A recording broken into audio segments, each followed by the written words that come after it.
안녕하십니까. 우리 오늘 하나님 경륜과 세상 흐름을 이어서 공부하겠습니다. 오늘은 3월 8일입니다. 오늘은 특별히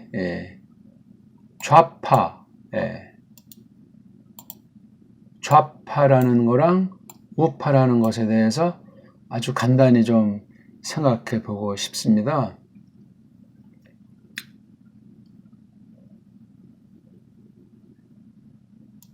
지금 우리나라 상태가 굉장히 복잡하죠?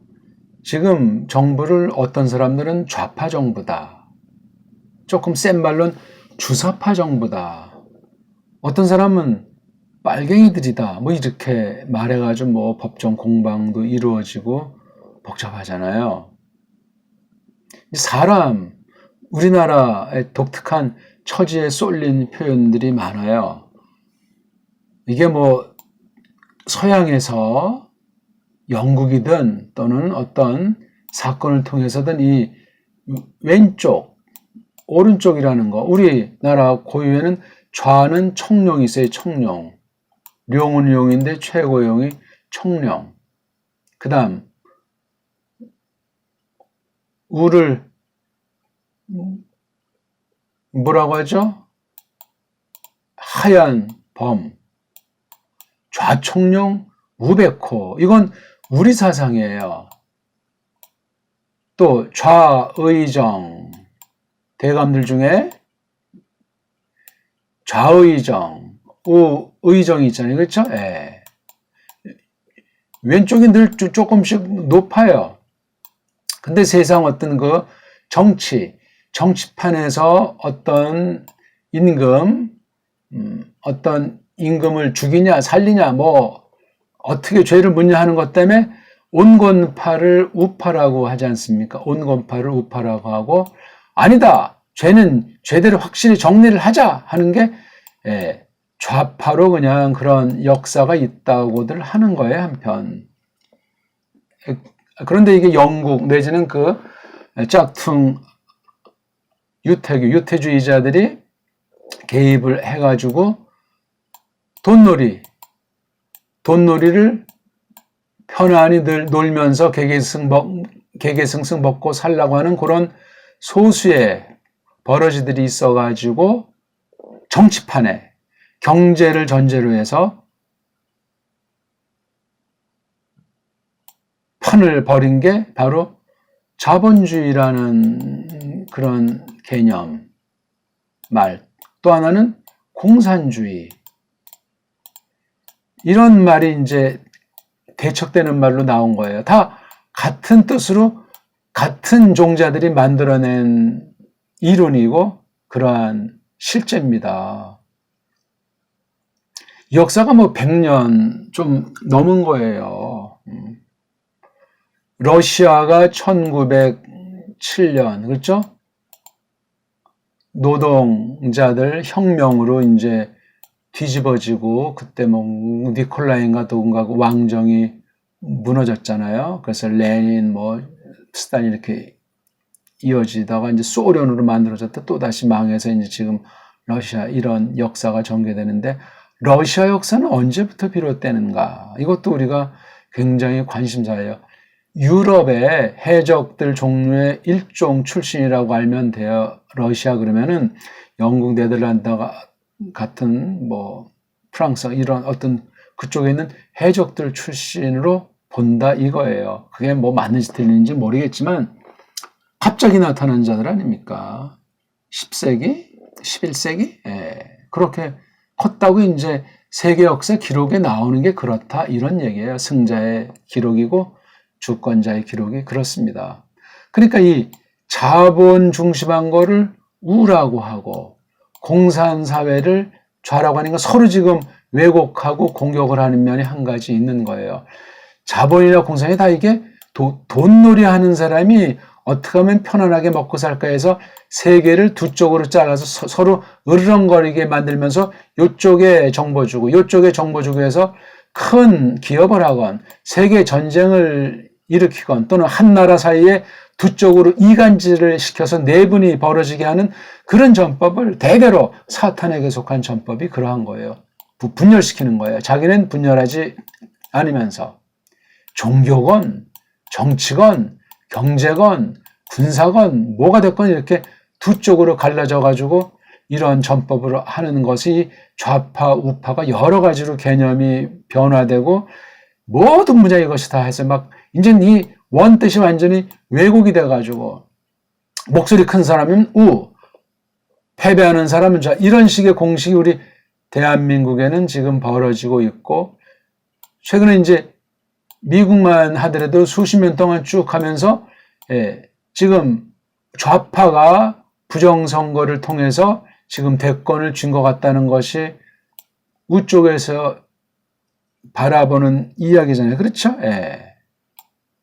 지금 그래서 좌파 정부라고 해요.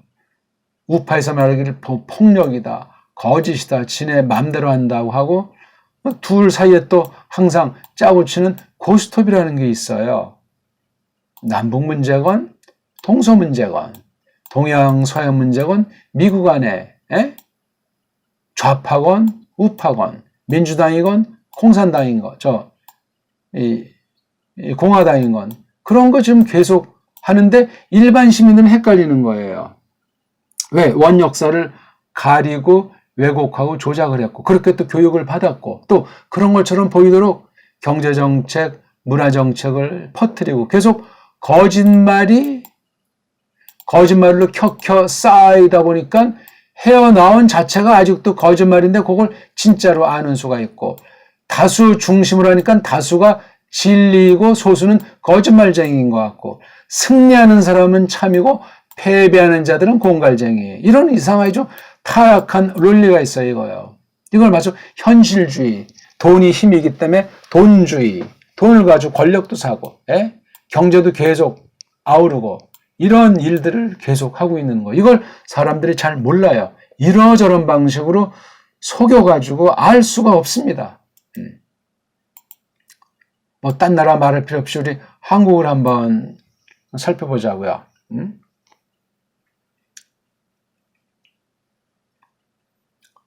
여기 뭐 한국 지도랑 동양 지도를 준비를 못했는데요. 이게 이제 한국 지도랑 합시다. 여기 지금 대마도인데 원래 우리 거잖아요. 우리 조선의 기록을 볼 때 이건 뭐 다 말할 것도 없고 울릉도, 그다음에 여기 삼봉도, 봉우리가 3개 있다고 해서 삼봉도도 지금 완전히 이게 폭격을 막 해가지고 여기 많이 박살난 이 독도 말이에요. 독도, 축도. 여기는 이제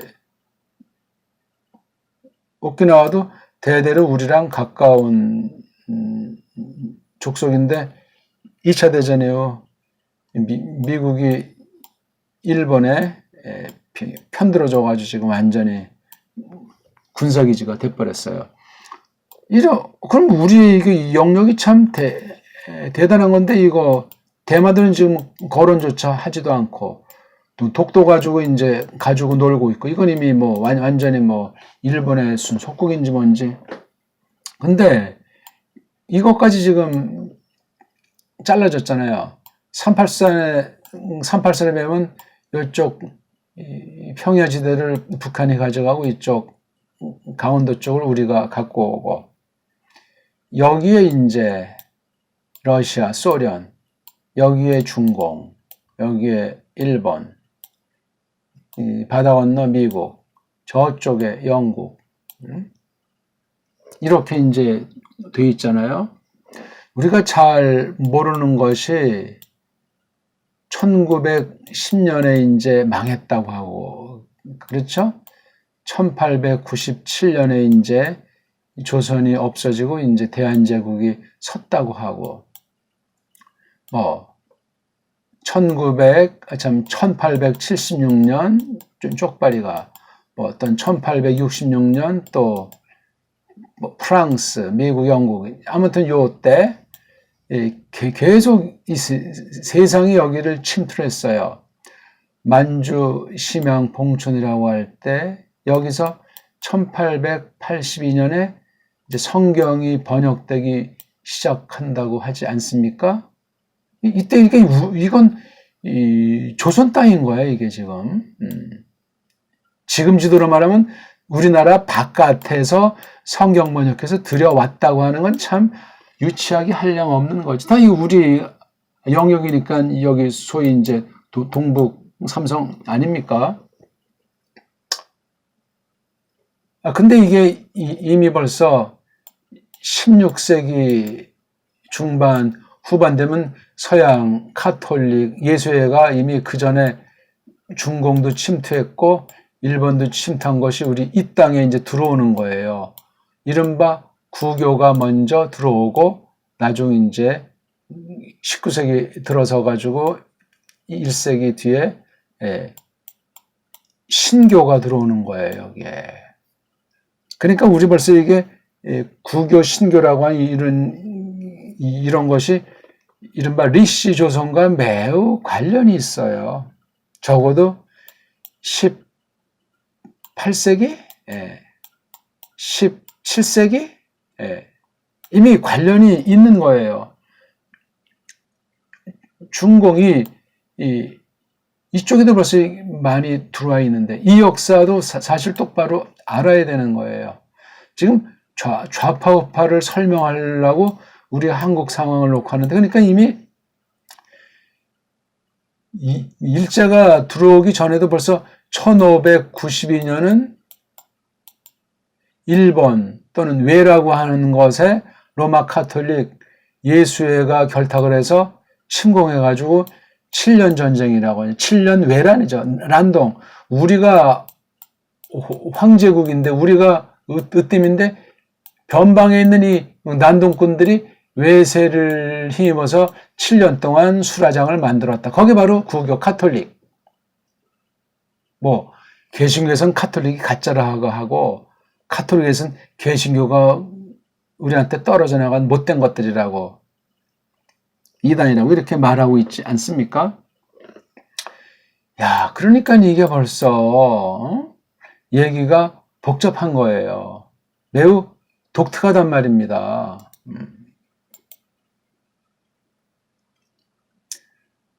그러니까 해적들이 세계를 장악하면서 동인도 회사, 제국주의 이런 식민 정책을 해가지고 침투를 이미 했어요. 16세기 전후에서 우리나라에 영토가 어찌 됐든지 결여가 어찌 됐든지 이건 여기서 지금 다른 문제가 아니고 이미 일본이 먼저 그 다음에 중국 본토도 먼저 이렇게 되어 있다는 거. 이거 지금 이 한반도를 놓고 봐도 이제 그렇다는 얘기예요. 만약에 중공, 지금 그 땅 거기 중심부를 우리가 갖고 있었다면 역시 마찬가지로 일찍이 침투를 당한 거예요. 적어도 16세기. 16세기면 교회 개혁이 이루어졌는데, 그러니까 1543년이 예수회가 결성이 된 거예요. 거짓, 변질된 중세 그 교회들에서 나온 거, 개혁자들을 누리기 위해서 세계를 주먹이랑 돈을 장악하자고 하는 해상 세력들이 전 세계를 주름잡기 시작하는 거예요. 이 뒤에는 이제 경제랑 군사랑 과학 방면, 그 다음에 문화 방면을 통해서 지금까지 500년을 짓이기고 있는 거죠. 400년 이상을. 거기에 조선, 우리나라가 명칭이 어떤 것이 됐건 고려든지 뭔지 존속하고 있었다는 거지. 시간은 흘러 이제 뭐 봉건제도 무너지고 구식민 정책도 바뀌면서 이제 신식민지 시대를 맞이하면서 20세기 전후에서 이 사회주의 사상이라는 것이 등장하는 거예요. 왜? 새로운 판을 짜서 계속 해먹으려고. 그래서 이제 갈라진 걸 이렇게 두 쪽으로 나눈 거예요. 중세 이후 봉건 시대부터 있던 그 씨알머리를 가지고 경제 단위로 정치 색깔을 해가지고 편 것이 좌파 우파라고 하는데 우리나라가 일본한테 이제 먹힌 뒤에 그 배후에는 영국 내지 서양 세력이 있었다는 것을 알고 역사를 보셔야만 합니다.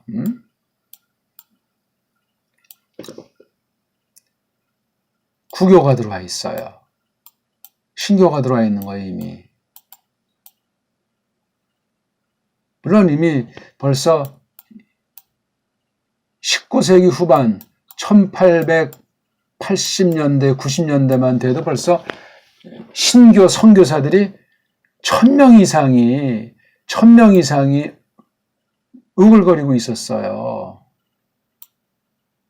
개신교 선교사들이 19세기 말에 아직 우리가 망하기도 전에 1000명인지 1500명이 이쪽 동북 삼성은 물론이 여기 다 우글거리고 있었어요. 선교 역사도 다시 서술돼야 됩니다. 그런 사람들이 겉으로는 뭐 복음을 전파하고 뭐 병도 고쳐주고 교육도 시켜주고 문화사업도 하고 한다고 하는데 그건 그네들의 기록이 그러한 거고 그러면서 동시에 막 이제 여기에 침투를 한 그 서양 세력들을 해서 알게 모르게 정보를 제공한 거예요. 지도에 대한 어디에 뭐가 있다는 것을 알려주거나 뭐 산세가 어떻게 된다거나 하는 그런 것들이 이제 이러저런 방식을 통해서 이 군사하는 아이들한테 집어넣는 거예요. 그리고 이제 중공의 그 혁명, 그렇죠. 그 다음에 일본의 이런 거, 그 다음에 러시아의, 영국의, 나중에 미국의, 이런데 사상들이 이게 좌나 우의 개념의 동시들에 각각 있는 거야. 100%다 이렇게 뭐 장악된 것이 아니고 100% 지금 우리가 생각하는 뭐 자본주의, 자유, 시장 경제 그런 개념이 아니에요. 그때그때마다 이게 바뀌어지기 때문에 그래요. 돈의 흐름은 같은데 돈의 흐름을 좀 더 아주 왜냐하면 이게 변화가 되지 않으면 안 될 그런 위기들이 오게 돼 있는 거야. 이게 섭리예요. 영원한 것이 이 땅에 없어요. 그러니까 방향을 바꾸고 제도를 바꾸는데 이 좌우 개념을 그렇게 만든 구석을 꼭 생각해야 돼요. 경제 때문에 그래요. 경제 때문에 정치 방면에 이용을 하는 거예요. 정경 유착은 피할 수가 없는 거예요. 요즘 보니까 이제 어떤 검찰총장이 얼마 안 당해놓고 갑자기 사표를 냈다. 왜 그러냐? 본인만이 알겠지. 상상의 날개들을 쓰는 거예요. 신문방송, 정치꾼들은. 우리는 또 거기에 목을 내밀고 다 그냥 아무런 생각 없이 계속 세뇌가 되는 거 아니에요. 그러면 몇 명 이제 사람을 앞에 놓고 우리 완전히 간을 빼가는 거예요. 이런 수법으로 세상에 큰 돈을 쥐고 있는 자들이 뽑아 먹는 거란 말이에요. 한국은 아무튼 둘로 갈라져 있잖아요. 해방 이후 1945년 이미 해방 전에는 사회주의가 굉장히 강세를 유지하고 있는 거예요. 그러니까 일본의 그 사회주의 또는 러시아, 중국 이런데 사회주의 성향이 강했다는 것을 알 수 있어요. 80% 안팎이 70~80% 이상이 이게 사회주의예요. 사회주의. 다른 말로 말하면 좌파인데 좌파랑 사회주의는 또 달라요, 이게. 좋은 건설적인 쪽으로 사회주의라는 것이 우파에도 있다는 것을 서양 역사를 통해서도 꼭 기억하셔야 돼요. 사회주의하면 완전히 뭐 마귀, 자본주의는 뭐 그냥 천당. 그런 식으로 우리가 극단의 세뇌가 돼 있는 것도 교정해야 돼요, 교정. 옛날에 김아무개라는 자가 북한보다 더한 아주 노동당 만들어 놓고 하던 사람이 그 뒤에 그냥 완전히 그냥 박정희 전두환 그쪽으로 완전히 딸나이가 돼가지고 큰 감투도 써보고 지금도 그냥 하는 사람 있잖아요. 아니 어떻게 아주 빨갱이보다 더 빨갱이가 아주 그 수구꼴통보다 더 수구꼴통으로 변모하겠냐고요. 나름대로 또 종교, 신앙을 갖고 있다면서 여기에 주의하셔야 돼. 이 좌파 우파의 그 외형의 하나는 구교든 신교든 세계를 지금 장악하는 기독교라고 하는 것들을 다 겉으로 포장하고 있다는 거 한 가지를 기억하셔야 돼요. 또 하나, 외세를 등에 업고 있다는 것을 꼭 생각해야 돼요. 예. 우리 보통 어떤 사람이 생각하기를 북쪽은 순수한데 남쪽은 미국을 한다. 마찬가지인 거예요. 독단으로 세상에서 버틸 나라가 없어요. 미국도 마찬가지야. 세상이 있으니까 미국이 있지 뭐 미국만 단독으로 미국이 신입니까? 천당입니까? 이런 극단의 자본주의자들이 또 망치는 거라고. 줏대를 지니고 좌우를 잘 보면서 이걸 판단해 나가야 돼요. 광해군을 막 아주 극단으로 비판들 많았는데 광해군 당시 진위는 우리가 정확히 모르지만 외세 가운데서 이렇게 양쪽의 시수를 타면서 나라가 힘을 얻을 때까지 비축했던 게 광해군의 정책이었어요. 어떤 시각엔 너무 우유부단하지 않았나 이런 비판하는 사람도 있는지 모르지만 아직 힘이 없고 내분이 있으니까 사색당파들이 있으니까 이걸 정리를 하려고 하는 거예요. 그러니까 왕권과 벼슬아치들 사이에 주도권 쟁탈전이 계속되는 거야. 이게 왕정 서양이나 동양이나 마찬가지예요. 우린 너무나 뭐 왕 그러면 아주 뭐 신으로 여기는데 그렇지 않았어요. 이게 다 이렇게 좌우 왼쪽 오른쪽 두 파로 갈라져 가지고 균형을 잡도록 하는 게 또 기묘한 섭리예요. 섭리. 완전 독재는 없어요. 완전 독재하단 총 맞거나 끝장나요. 그게 세계사에 계속 나타나는 거거든요. 아무리 강한 세계 초인류 국가라고 해도 언제 어떻게 무너지는지 수로 없이 사라지는 경우가 많은데 외세의 침범으로 사라지기보다는 내분으로 사라지거나 또는 과도한 외국 공격에 털려가지고 그냥 또 역시 내분으로 산산조각이 나는 게 세계사의 흐름이에요. 그런 면에서 우리가 오늘 이 좌랑 우라고 하는 걸 잘 생각해야 돼. 한쪽 분야, 정치 분야에서 이번에 서울시장을 보궐선거를 하는데 여자들에 대해서 폭행을 가한 자들 때문에 중도 사퇴했기 때문에 그러면 분명히 다른 당을 사람들이 뽑는 것이 상식이 돼야 될 것 아닙니까? 시간이 몇 개월 지나지 않아서 또 이게 헷갈리는 거야. 여러 가지가 세뇌가 된 게 있는 거야. 판단력이 달라지는 거야. 이게 바로 사람들이 무기력한 상태고 또 이 좌우라고 하는 것에 대해서 헷갈리는 것이고 줏대가 없어서 그래요. 줏대.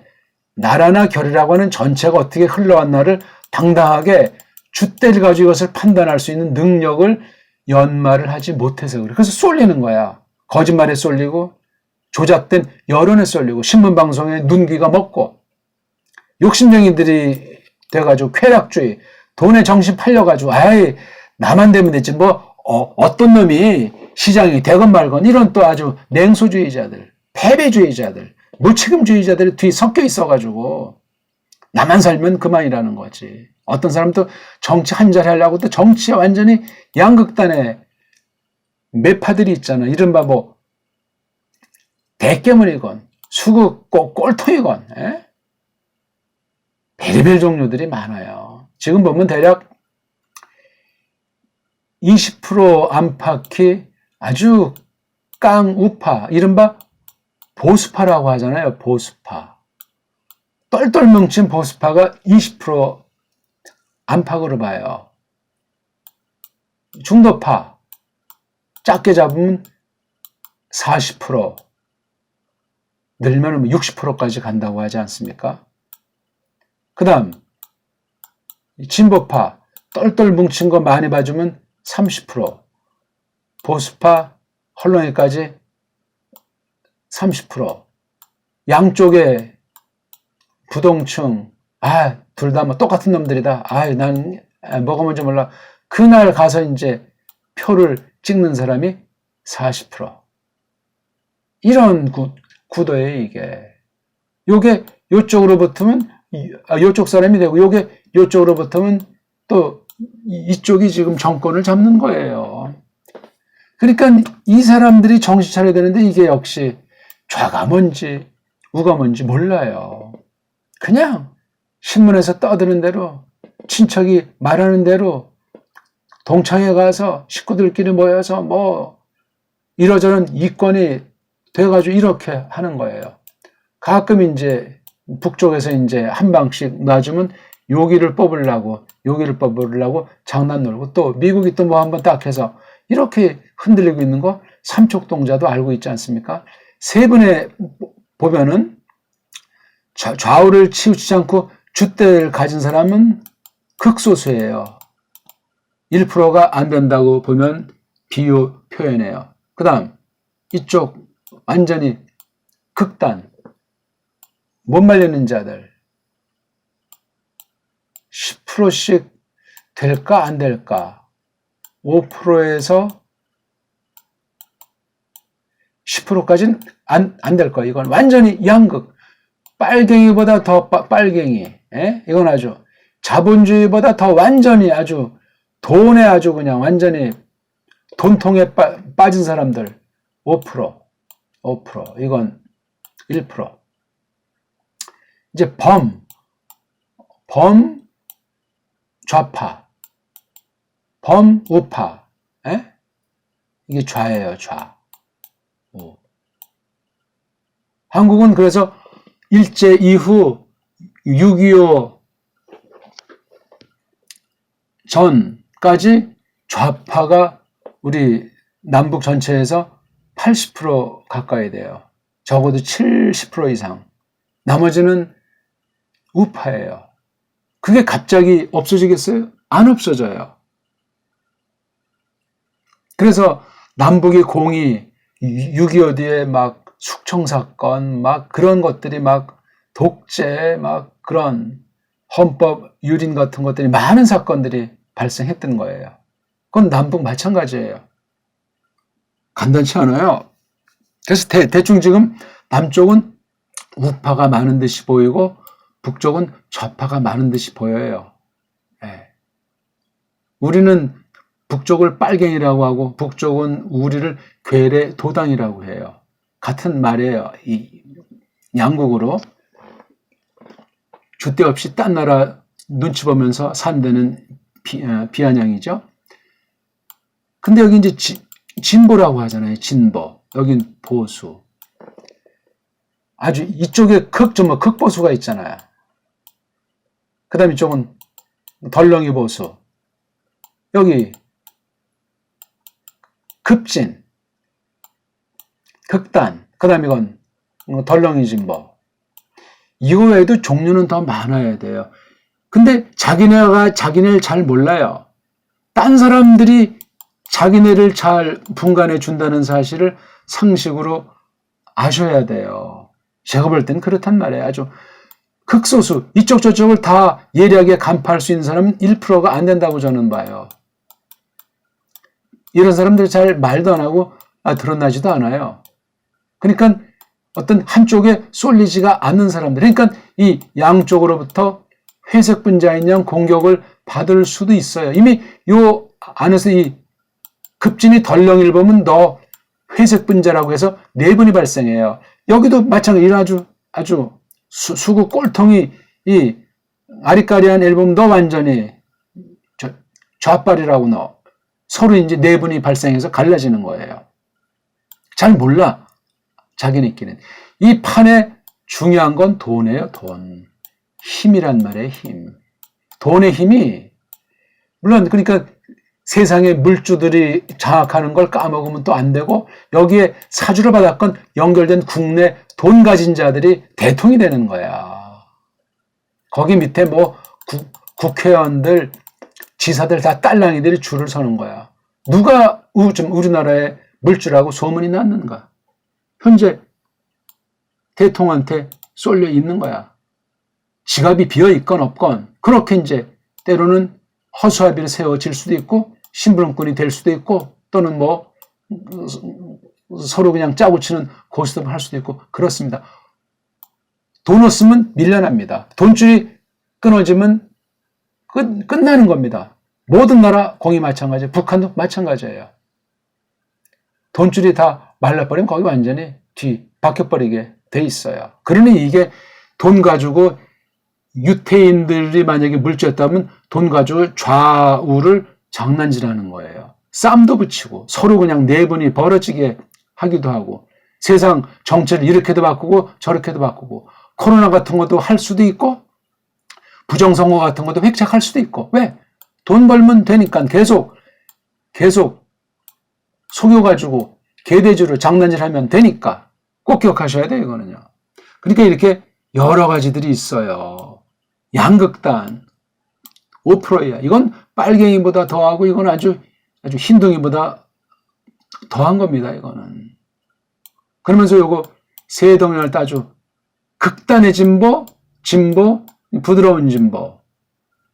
극단의 보수, 보통 보수, 부드러운 보수. 그러니까 이게 부드러운 진보랑 부드러운 보수는 그래도 뭔가 이게 여지가 있는데 좌파한테 공격을 당해, 이 사람들은. 또 그 부드러운 진보는 이쪽 전체한테도 역시 한 통 속으로 욕을 먹습니다. 이런 구도를 똑바로 볼 수 있는 최소한 극소수 1%는 여유가 있어가지고 이 모든 것들을 섭렵하고 있는 사람들이야. 수가 얼마 안 돼요. 이런 사람들의 글과 말을 이해하기가 어려워. 왜? 이렇게 쏠리면은 딴 사람 소리를 안 들어요. 왜? 이게 다 돈벌이랑 관련되고 자기 먹고 사는 것에 욕망의 실현 장터기 때문에 그래요. 여기에 다 경제가 다 쏠려 있는 거예요. 잘 생각해 보십시오. 자세한 것들은 역사랑 문서 자료들이 풍부하게 있습니다. 한쪽 극단에 머물러서 앵무새가 되거나 귀머거리가 되거나 소경이 되지 맙시다. 알아야 돼요. 조심스럽게. 그래서 먼저 내가 누군가 줏대를 살피고 이 나라가 어떻게 됐는가 우리 언어부터 공부를 철저히 하셔야 됩니다. 치우침이 없이. 극소수 1%가 점점 많아져가지고 10%, 20%, 30%만 돼도 살만한 나라가 될 겁니다. 만만치 않아요. 예, 고맙습니다.